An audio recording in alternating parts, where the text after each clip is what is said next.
নমস্কাৰ বন্ধুসকল, মই হিৰেণ। আজি আপোনালোকক এই ভিডিঅ'টোৰ জৰিয়তে এই 2024 বৰ্ষৰ অন্তিমটো মাহ ডিচেম্বৰ মাহত এই দুই ৰাশি ব্যক্তিসকলে কেনেদৰে ফলাফল লাভ কৰিব তাৰে সম্পূৰ্ণ তথ্য আপোনালোকক এই ভিডিঅ'টোত আগবঢ়োৱা হৈছে। প্ৰথমে মোৰ চেনেলটো আপোনালোকে ছাবস্ক্ৰাইব কৰি ল'ব, যাতে মোৰ পিছৰ ভিডিঅ'বিলাক আপোনালোকে সহজে লাভ কৰিব পাৰে। লগতে মোৰ ভিডিঅ' যদি ভাল লাগে তেন্তে লাইক আৰু শ্বেয়াৰ কৰিব, কমেণ্ট কৰি আপোনালোকৰ মনোভাৱ প্ৰকাশ কৰিব। এতিয়া আহোঁ মূল বিষয়লৈ। এই 2024 বৰ্ষৰ ডিচেম্বৰ মাহটোত অৰ্থাৎ বছৰৰ অতি শেষৰ মাহটোত সিংহ ৰাশিৰ ব্যক্তিসকলে কেনেদৰে ফলাফল লাভ কৰিব তাৰে সম্পূৰ্ণ তথ্য। সৰ্বপ্ৰথম পাৰিবাৰিক জীৱনৰ ক্ষেত্ৰত এনেধৰণৰ। এই মাহটোৱে আপোনাৰ বাবে শুভ লক্ষণ কঢ়িয়াই আনিছে। আপোনাৰ পৰিয়ালত পাৰস্পৰিক সম্পৰ্ক শক্তিশালী হৈ উঠিব। আপুনি গোটেই পৰিয়ালটোৰ সমৰ্থন পাব আৰু অভিভাৱকৰ আশীৰ্বাদো আপুনি লাভ কৰিব আৰু আপোনাৰ ওপৰত তেওঁলোকৰ আশীৰ্বাদ থাকিব। এই সময়ছোৱাত আপুনি আপোনাৰ পুৰণি বন্ধুসকলৰ সৈতেও কথা বতৰা পাতিব পাৰে, যাতে মনটো সুখী হয়। যদি কোনোবাই বিদেশত পঢ়িবলৈ বা আপোনাৰ ঘৰৰ কোনো ব্যক্তিয়ে চাকৰিলৈ যাবলৈ চেষ্টা কৰি আছে, তেন্তে এই মাহত তেওঁ যাব পৰা বিশেষ এক শুভ লক্ষণ দেখিবলৈ পোৱা গৈছে। লগতে মাহৰ মাজভাগত আপোনালোকৰ ঘৰটোত এটা কাম নিশ্চয়কৈ শুভ হ'ব পাৰে, য'ত পৰিয়ালৰ সকলো সদস্যকে অন্তৰ্ভুক্ত কৰা দেখিবলৈ পোৱা যাব। ব্যৱসায় আৰু চাকৰিৰ ক্ষেত্ৰত এনেধৰণৰ। অৰ্থনৈতিকভাৱে এই মাহটোৱে আপোনাৰ বাবে কিছুমান অপ্ৰত্যাশিত ফলাফল আনিব পাৰে। এই সময়ছোৱাত উচ্চ আৰু নিম্ন কিবা এটা সম্ভাৱনা থাকে। বেছি চিন্তা নকৰিব আৰু চিন্তা নকৰাকৈয়ে আপোনাৰ ব্যৱসায়ৰ প্ৰতি গুৰুত্ব নিদিব। বজাৰত আপোনাৰ স্বভাৱৰ বাবে আপোনাৰ ভাৱমূৰ্তি ইতিবাচক হ'ব আৰু সকলোৱে আপোনাৰ লগত সুখী হ'ব। ৰাজনৈতিকত অন্তৰ্গত থকা যিসকল ব্যক্তি, এই মাহত কোনোবাই প্ৰত্যাহ্বান জনাব, যিয়ে তেওঁলোকক এক নতুন অভিজ্ঞতা আৰু মানসিক চাপ দিব। আপোনাৰ কামবোৰৰ বাবে পুৰণি সমস্যাটো শেষ হৈ যাব আৰু কামৰ বোজা অলপ কমি যাব। শিক্ষা আৰু কেৰিয়াৰ ক্ষেত্ৰত এনেধৰণৰ। পৰীক্ষাৰ মানসিক চাপে আপোনাক আধিপত্য বিস্তাৰ কৰিব পাৰে। এনে পৰিস্থিতিত আপুনি অধ্যয়নৰ ক্ষেত্ৰত মানসিক চাপত আহিব পাৰে। যদি আপুনি যিকোনো ধৰণৰ মানসিক চাপ লোৱাৰ পৰিৱৰ্তে মনটোক শান্ত কৰি ৰাখে, তেন্তে আপুনি অধিক ভাল ফলাফল পাব। অভিযান্ত্ৰিকৰ ছাত্ৰ ছাত্ৰীসকল সহপাঠীসকলৰ ওপৰত হতাশ হ'ব পাৰে আৰু তেওঁলোকৰ প্ৰকল্পত সমস্যা হ'ব পাৰে। চৰকাৰী পৰীক্ষাৰ বাবে প্ৰস্তুতি চলোৱা প্ৰাৰ্থীসকলে এই মাহত সফলতা লাভ কৰিব আৰু কাৰোবাৰ দ্বাৰা উপযুক্ত নিৰ্দেশনাও লাভ কৰিব, যিয়ে ভৱিষ্যতে তেওঁলোকৰ বাবে সহায়ক হ'ব বুলি প্ৰমাণিত হ'ব। প্ৰেমৰ ক্ষেত্ৰত এনেধৰণৰ। মাহৰ আৰম্ভণিতে আপুনি আপোনাৰ সংগীক ৰোমাঞ্চ কৰাৰ মুডত থাকিব, যিয়ে দুয়োৰে মাজত ঘনিষ্ঠতা আনিব। পৰিয়ালত দুয়োৰে প্ৰেম বিশেষভাৱে গুৰুত্ব দিয়া হ'ব আৰু আপুনি ইজনে সিজনক ভালদৰে বুজি পাব। যদি আপুনি অবিবাহিত আৰু কাৰোবাক ভাল পায়, তেন্তে এই মাহত তেওঁক এই কথাষাৰ কোৱাৰ অনুকূল। এনে পৰিস্থিতিত তেওঁলোকৰ লগত মুকলিকৈ কথা পাতক আৰু আপোনাৰ মনৰ কথাটো আপুনি কৈ দিয়ক। যদি আপোনাৰ বিবাহ কৰাৰ কথা ওলাইছে, তেন্তে এই মাহত আগবাঢ়ি যোৱাৰ সম্ভাৱনা আছে। লগতে আপোনাৰ মাতৃৰ ফালৰ পৰা কাৰোবাৰ বিবাহৰ প্ৰস্তাৱ আহিব পাৰে। স্বাস্থ্যৰ ক্ষেত্ৰত এনেধৰণৰ। মাহৰ দ্বিতীয় সপ্তাহটো অতি গুৰুত্বপূৰ্ণ, কাৰণ এই সময়ছোৱাত আপুনি স্বাস্থ্যজনিত সমস্যাৰ সন্মুখীন হ'ব পাৰে।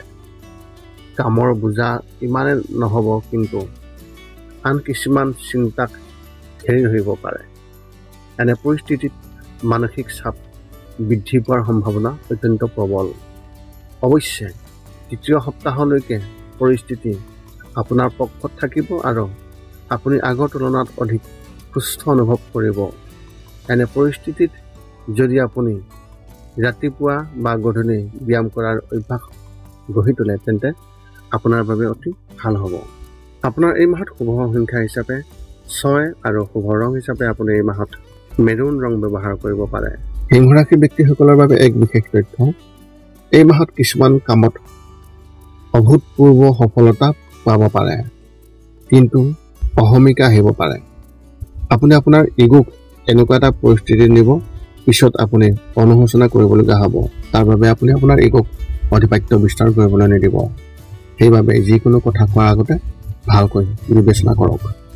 কন্যা ৰাশিৰ ব্যক্তিসকলে কেনেদৰে ফলাফল লাভ কৰিব? সৰ্বপ্ৰথম পাৰিবাৰিক জীৱনৰ ক্ষেত্ৰত এনেধৰণৰ, পাৰিবাৰিক জীৱনৰ ফালৰ পৰা এই মাহটো উঠা-নমা থাকিব। আপুনি আপোনাৰ মাকৰ সম্পূৰ্ণ সমৰ্থন পাব আৰু তেওঁলোকৰ আশীৰ্বাদ আপোনাৰ ওপৰত থাকিব। পৰিয়ালৰ কোনো সদস্যৰ লগত চোকা শব্দ ব্যৱহাৰ কৰাৰ পৰা বিৰত থাকিব, নহ'লে আপোনালোকৰ ক্ষতি হ'ব, যিয়ে আপোনাৰ মনক হতাশ কৰি ৰাখিব। আপোনাৰ ভাই ভনীয়ে আপোনাৰ পৰা কিবা এটা আশা কৰিব, কিন্তু সেইফালে আপোনাৰ মনোযোগ কম হ'ব। যদি আপুনি কিছু সময়ৰ বাবে নতুন ঘৰৰ বাবে অপেক্ষা কৰি আছে, তেন্তে এই মাহতো অপেক্ষা কৰিব লাগিব, কাৰণ ইয়াৰ অধিক সময় লাগিব পাৰে। অৱশ্যে ইয়াৰ বাবে আপুনি হতাশ হোৱা উচিত নহয়, কাৰণ আগলৈ কেইমাহমানৰ বাবে অনুকূল হ'ব। ব্যৱসায় আৰু চাকৰিৰ ক্ষেত্ৰত এনেধৰণৰ, অৰ্থনৈতিকভাৱে এই মাহটোৱে আপোনাৰ বাবে শুভ লক্ষণ কঢ়িয়াই আনিছে আৰু সফলতাৰ প্ৰবল সম্ভাৱনা দেখিবলৈ পোৱা গৈছে। যদি আপুনি কোনো এলেকাত বিনিয়োগ কৰিছে, তেন্তে আপুনি নিশ্চিতভাৱে সফলতা লাভ কৰিব আৰু স্তব্ধ হৈ থকা টকাও ঘূৰি আহিব। এই মাহত ব্যৱসায়ীসকলৰ বাবে নতুন চুক্তি হ'ব পাৰে। আপোনালোকৰ ক্ষেত্ৰখনত আপোনাৰ শত্ৰুৰ ওপৰত জয়লাভ কৰিব আৰু কাৰ্যালয়ত উচ্চতা বৃদ্ধি পাব। এই সময়ছোৱাত সকলোৰে আপোনাৰ লগত সুখী হ'ব আৰু লগতে পদোন্নতি পাব পাৰে। সকলোৰে লগত আপোনাৰ আচৰণ কোমল কৰি ৰাখিবলৈ চেষ্টা কৰক। শিক্ষা আৰু কেৰিয়াৰ ক্ষেত্ৰত এনেধৰণৰ, এই মাহত ছাত্ৰ ছাত্ৰীসকলে কম কষ্টৰে সফলতা লাভ কৰিবলৈ দেখিবলৈ পোৱা যাব। বন্ধুৰ লগত হাই কাজিয়া হ'ব পাৰে, যিয়ে আপোনাৰ ছবিখনক নেতিবাচক কৰি তুলিব পাৰে। গতিকে কাৰোবাৰ লগত অপ্ৰয়োজনীয়তাৰে বিতৰ্কৰ পৰা আঁতৰি থাকক আৰু বিৰত থাকক আৰু সকলোকে সঠিকভাৱে সন্মান কৰক।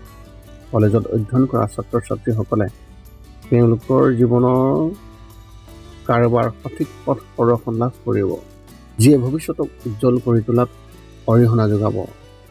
যদি আপুনি চৰকাৰী পৰীক্ষাৰ বাবে প্ৰস্তুতি চলাই আছে, তেন্তে এই মাহত আপুনি ইয়াত সফলতা লাভ কৰিব, যাৰ ফলত আপোনাৰ মনটো সুখী হ'ব। কোনো শুভ কামৰ বিষয়ে ৰাজহুৱাকৈ তথ্য দিয়াৰ আগতে ভগৱান হনুমানৰ নাম নিশ্চয়কৈ ল'বলৈ চেষ্টা কৰিব। প্ৰেমৰ ক্ষেত্ৰত এনেধৰণৰ, যদি আপুনি ইতিমধ্যে আপোনাৰ পত্নীৰ সৈতে কোনো ধৰণৰ সংঘাতত পৰিছে বা কিবা এটা ওপৰত বিবাদ হৈ আছে, তেন্তে এই মাহত সেইটো সমাধান হ'ব, যাৰ ফলত দুয়োৰে মাজত পাৰস্পৰিক বুজাবুজি বৃদ্ধি পাব। এই মাহত আপোনালোকে দুয়োজনেই সুখী হ'ব আৰু দুয়োজনে ইজনে সিজনৰ বাবে বিশেষ কিবা এটা কৰিবলৈ চেষ্টা কৰিব। যদি আপুনি অবিবাহিত আৰু পত্নী বিচাৰি আছে, তেন্তে এই মাহত কোনোবাই আপোনাৰ ওপৰত মন দি থাকিব পাৰে, কিন্তু তেওঁলোকে আপোনাক ক'বলৈ কুণ্ঠাবোধ কৰিব। এনে পৰিস্থিতিত আপোনাৰ চাৰিওফালে চকু ৰাখিব আৰু কাৰোবাক কঠোৰ কথা কোৱাৰ পৰা বিৰত থাকিব। বিয়াৰ বাবে অপেক্ষা কৰি থকা ব্যক্তিসকলৰ কথা ক'বলৈ গ'লে তেওঁলোকে আৰু অলপ সময় অপেক্ষা কৰিব লাগিব। স্বাস্থ্যৰ ক্ষেত্ৰত এনেধৰণৰ, যদি আপুনি বহুদিনৰ পৰা কিছু ৰোগত আক্ৰান্ত হৈ আছিল বা হৈ আহিছে, তেন্তে এই মাহত যাগ হওক আৰু সময়ে সময়ে চেকআপ কৰি থাকিব। মাহৰ আৰম্ভণি স্বাস্থ্যৰ ক্ষেত্ৰত ইমান ভাল নহয় আৰু যিকোনো গুৰুতৰ ৰোগ হ'ব পাৰে। মানসিকভাৱে আপুনি ভাৰসাম্য ৰক্ষা কৰিব আৰু কোনো সমস্যা নহ'ব। মাহৰ তৃতীয় সপ্তাহত কৰ্মৰ বোজা বৃদ্ধি পাব পাৰে। এনে পৰিস্থিতিত আপুনি আপোনাৰ জীৱন আৰু কামৰ ভাৰসাম্য ৰক্ষা কৰিব লাগিব, নহ'লে হুলস্থুলৰ মৰ্যাদা থাকিব।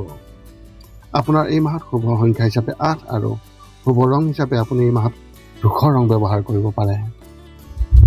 কন্যা ৰাশিৰ ব্যক্তিসকলৰ বাবে এক বিশেষ তথ্য। যদি আপুনি শাৰীৰিকভাৱে কিবা খেল খেলে তেন্তে এই মাহত যত্ন ল'ব, কাৰণ খেলি থাকোঁতে গুৰুতৰ আঘাত আপুনি পাব পাৰে। এনে পৰিস্থিতিত কোনো কাম নকৰিব যিয়ে পিছলৈ গোটেই জীৱনত বিশেষভাৱে ক্ষতিৰ সন্মুখীন হ'বলগীয়া হয়। এই মাহৰ ৰাশিফলৰ বৰ্ণন জনাৰ পিছতো কেইটামান কথা মনত ৰাখিব লাগিব। যিকেইটা কাম কৰিলে আপুনি শাৰীৰিক আৰু মানসিকভাৱে আপুনি অতি সুস্থ হৈ থাকিব আৰু লগতে আহিব লগা সংকট খুব সহজে দূৰ কৰাত সহায়ক হ'ব। এই 5টা নিয়ম এনেধৰণৰ। 1 নম্বৰ, শৰীৰটো সুস্থ কৰি ৰাখিবলৈ দৈনিক যোগাসন কৰক, য'ত মূলতঃ 10 মিনিট ওমকাৰ মন্ত্ৰ, 10 মিনিট কপালভাতি আৰু 10 মিনিট অনুলোম বিলোম এই যোগাসন জপ কৰিব লাগিব। ইয়াৰ লগে লগে আপোনাৰ শৰীৰ আৰু মানসিক স্বাস্থ্য একেবাৰে নিখুঁত হৈ থাকিব। ৰাতি শোৱাৰ আগতে নিস্তব্ধ আৰু নিৰ্জন ঠাইত 10 পৰা 20 মিনিট ধ্যান ধাৰণা কৰিব লাগে। ইয়াৰ দ্বাৰা 2টা উপকাৰ পোৱা যায়। এটা হ'ল আপুনি ভাল টোপনি পায় আৰু দ্বিতীয়তে পিছদিনা আপুনি সতেজ অনুভৱ কৰে। ধ্যান কৰি থাকোঁতে মধ্যমীয়া শব্দত শান্ত সংগীতো শুনিব পাৰি।